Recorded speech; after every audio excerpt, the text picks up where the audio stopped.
do të kaloj pak tek ngjarja e tre të rinjve të cilët kanë mbajtur peng një të moshuar me dhunë fakt në banesën e tyre në Borsh me qëllim për t'i vjedhur kursimet. Është përdorur dhe një armë e cila ka rezultuar që të jetë një çakmak për një armë falso, një armë lodër. Policia mund të arrestojë tre hajdutët dhe pas verifikimeve rezultoi se një prej tyre kishte shkelur edhe masën e sigurisë, arrest në shtëpi për një vepër tjetër. Do shkojmë me Afrovita Hysen në këto momente në raportim. Afrovit, çfarë ka ndodhur konkretisht në Borsh? Këta të rinj nga ishin, pra jetonin ishin fëqinj të këtij të moshuari, jetonin në ato zonë, ishin pushues, sepse ka edhe pushues shumë, Rasti në fjalë nuk është ky, kemi të bëjmë me një situatë e cila sipas Bluve të Vlorës mendohet të jetë e programuar, madje sipas tyre 70 vjeçari është mbajtur në monitorim prej 2 ditësh, ndërkohë që mendohet se ka pasur informacione të cilat vijnë edhe nga persona të tjerë, përveç 3 personave të cilët kanë marrë pjesë në këtë aksion të grabitjes së 70 vjeçarit. Të tre të rinjt, njëri 19, më pas 23 dhe 25 vjeçar, janë nga qyteti i Vlorës, 19 vjeçari është nga qyteti i Selenicës, i cili ka thyer edhe masën e sigurisë arrest në shtëpi për një vepër penale të trafikut të narkotikëve të dënuar më herët, ndërsa të tre në bashkëpunim me njëri tjetrin, ashtu sikurse e përmendë, kanë menduar të paktën sipas informacioneve që ata kanë pasur, të dhëna nga një person i cili ende nuk është konfirmuar nga policia, dyshonin se 70 vjeçari pasi kishte bërë një kontratë marrëveshje për shitjen e një banese në fshatin Borsh, të mund të kishte një gjendje të konsiderueshme monetare në banesën e tij. Kanë monitoruar, sikurse thash, për 2 ditë me radhë dhe më pas në datën 11 kanë bërë ndërhyrjen ku kanë mbajtur dhe për disa orë peng të moshuarin jashtë vullnetit të tij, duke kërcënuar nëpërmjet një arme e cila më pas ka rezultuar nga pasi është zgjetur dhe pasi policia ka bërë konstatimet e veta. Pra rezulton të jetë një armë falso, pra një çakmak në formën e një pistolete, ndërsa vetëm 2 ditë më parë policia ka ndërhyrë, pra pasi ka identifikuar edhe persona të fjalë, ka ndërhyrë dhe ka bërë të mundur arrestimin e tyre, gjithashtu është sekuestruar mjeti me të cilën këta tre të rinj kanë udhëtuar drejt Borshit, bëhet fjalë për një makinë që ata kishin marrë me qira në qytetin e Vlorës, pra me të gjitha detajet kemi të bëjmë me një ngjarje të organizuar më herët, të paramenduar, edhe pse finalja u ka rezultuar e pasuksesshme për shkak se 70 vjeçari nuk ka pasur asnjë vlerë monetare pra në banesën e tij. E kuptoj, pra ky ka qenë rasti në fjalë. Më thej që personi i cili ka patur një historik të mëhershëm ose ka qenë në arrest shtëpie ishte 19 vjeçar nga zona e Selenicës, apo jo? Për cilën vepër penale ka qenë në arrest shtëpia? Trafik dhe përdorim pra të lëndëve narkotika. Kjo është vepër penale. Trafik dhe përdorim të lëndëve narkotika. Personat e tjerë ishin fëqinj, ishin shok, kanë qenë bashkëpunëtor, cila ka qenë lidhja me tyre? Shoqëri, njohje shoqërore me 19 vjeçarin. Personat e tjerë janë 23 dhe 25 vjeç nga qyteti i Vlorës. Nga mendohet që mund të ketë dalë ky informacioni që 70 vjeçari ka shitur një pronë, pra se ky është një informacion shumë konfidencial për të vërtetën. Edhe nga policia është duke qarqet nga noterët, nga zyrët notarial që janë aty ngjitur. Patjetër. Sigurisht në Borsh, patjetër se bëhet fjalë. Po. Agjencitë imobiliare, po. Po, janë pikërisht ato që u përmendën në fakt edhe në studio, edhe pse policia unë thash edhe më parë nuk e ka këtë informacion, patjetër që është duke hetuar për të gjithë rastin për të mësuar pra se nga kush ka dalë informacioni dhe kush kanë qenë planifikuesit e gjithë kësaj grabitje, duke kërkuar dhe për të shmangur në një farë mënyrë situata të ngjashme të tilla për të ndodhur në të ardhmen, po edhe nëse ka situata të tilla grabitje të mëhershme, ndoshta jo në qytetin e Vlorës. E shohim, si është situata në pjesën tjetër, pra tashmë kemi një fluks të madh të turistëve të shtuar, ka patur ngjarje të tjera, vjedhjesh, është periudha tashmë që në fakt popularizohen këto fshatra edhe që janë më të qeta, që zakonisht dimri i boshatisë. Në fakt, me grabitjet apo me vjedhjet e qytetit i Vlorës si qark, nëse do t'i referohemi, ka pasur një situatë më të qetësuar, të paktën krahasuar nga shifrat me vitin e kaluar, kjo edhe në bazë të vetë raportimit mujor që Drejtoria Vendore e Qarkut të Vlorës ka dhënë. Rastet të cilat në fakt janë më shumë të hetuara këtë vit nuk bëjnë fjalë, nuk kanë lidhje me vjedhjen, sesa më shumë me trafikun e narkotikëve apo persona të cilët shesin lëndet narkotike, kryesisht përgjatë vijës bregdetare dhe sigurisht më së shumti përgjatë aktiviteteve ku ka një prezencë të shtuar të shtetasve të huaj. Dhe ndryshe nga vitet e kaluara, këtë vit kemi më shumë shtetas të huaj, të cilët janë proceduar apo janë arrestuar pikërisht për trafikun e lëndëve narkotike. Megjithatë, sa i takon rastit të vjedhjeve të paktën, ka qenë më e qetë situata, patjetër që ka raste cilat sporadike mund t'i quajmë, kryesisht në grabitje të banesave, edhe pse në sende apo në vlera të vogla monetare. E kuptoj, mirë, këto janë përsa i përket situatës.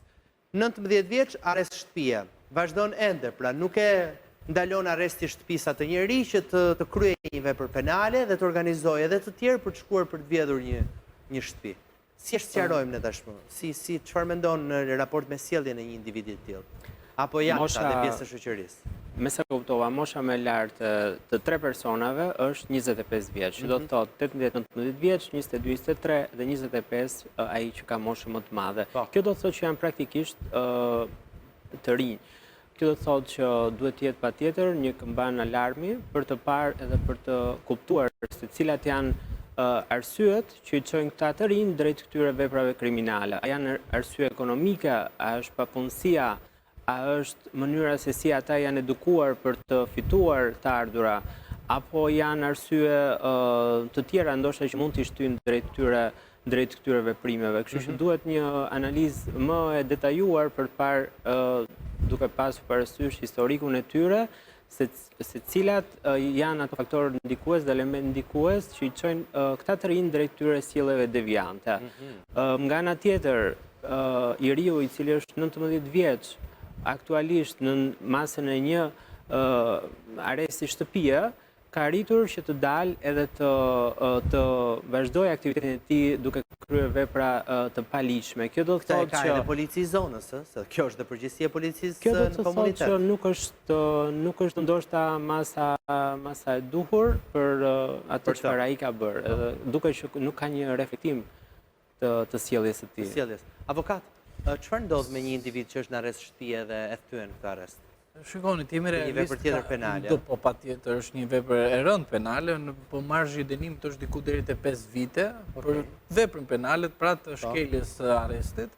Për sa i përket pjesës së anës së personalitetit dhe CV-së së personit, duhet kemi parasysh që këta individ kanë patur si qëllim të kryejnë një vepër penale, pra kanë patur mendim kriminal dhe duke qenë se kanë pasur një mendim kriminal, ata kanë vepruar duke mbajtur një pistolet falso, por e vërteta është që duke hequr lirinë e personit nënkupton edhe fjalin dhunë. Pra, personat të cilët janë nështruar një pjesë të heqjes së lirisë të paligjshme janë kërcënuar dhe patjetër pse jo i mund të kenë edhe ndonjë armë të ftohtë të cilën ata e kanë përdorur për të kanosur persona që të nështrojnë urdhave. Nuk quhet pegmarrje, quhet e heqje e lirisë, nuk kupton qartësi pegmarrjen, po e vërteta është që personat do të kenë pasoja penale të rënda për shkak se cenimi është shumë i rëndë dhe marzhi i dënimit do të jetë nga 5 deri në 10 vite, por sepse kemi edhe elementin e rëndë që është bashkëpunimi, pra si dhe thanë rënduese dhe përveç kësaj personat janë edhe me precedent penal në pjesë të tyre. Kështu që do të shohim pak se çfarë do të ndodhë dhe duhet marrin avokat të fortë që të kenë mundësi të mbrojnë veten e tyre. Pra shohim që situata nuk është fare qetë në fakt. Po, është edhe një mesazh shumë i pothuajse për institucionet e nivelit vendor, sepse ku ti e din që ke një person i cili ka një precedent penal, sigurisht që ti duhet ta marrësh edhe ta trajtosh që ai person mos të ribëj përsëri një vepër penale, sepse nga veprat më parshme penale kemi të bëjmë trafikim apo lëndë narkotike, por nga ana tjetër personi duhet të trajtohet dhe trajnohet që të jetë një qytetar i denjtë në të ardhmen. Me sa kam informacion, unë nuk ka struktura që parandalojnë recidivizmin, kthimin tek e njëjta sjellje kriminale. Nuk e parandalojnë sepse nuk ka struktura që ti reintegrojnë këta persona të cilët kanë kryer një vepër kriminale, pasi dalin nga burgu, çfarë ndodh me këta persona? Ku do të shkojnë? Si do reintegrohen në shoqëri? Nuk ka struktura. Dhe ai kthehet bën sjellje të tilla sërish kthehet në recidivizëm. Bë amnistia, personi doli, po ku? si do shkoj, si do dalë, do thotë jam integrohet. integrimet, po do thotë jam një burgaxhi, kush të merr në punë ku je një burgaxhi?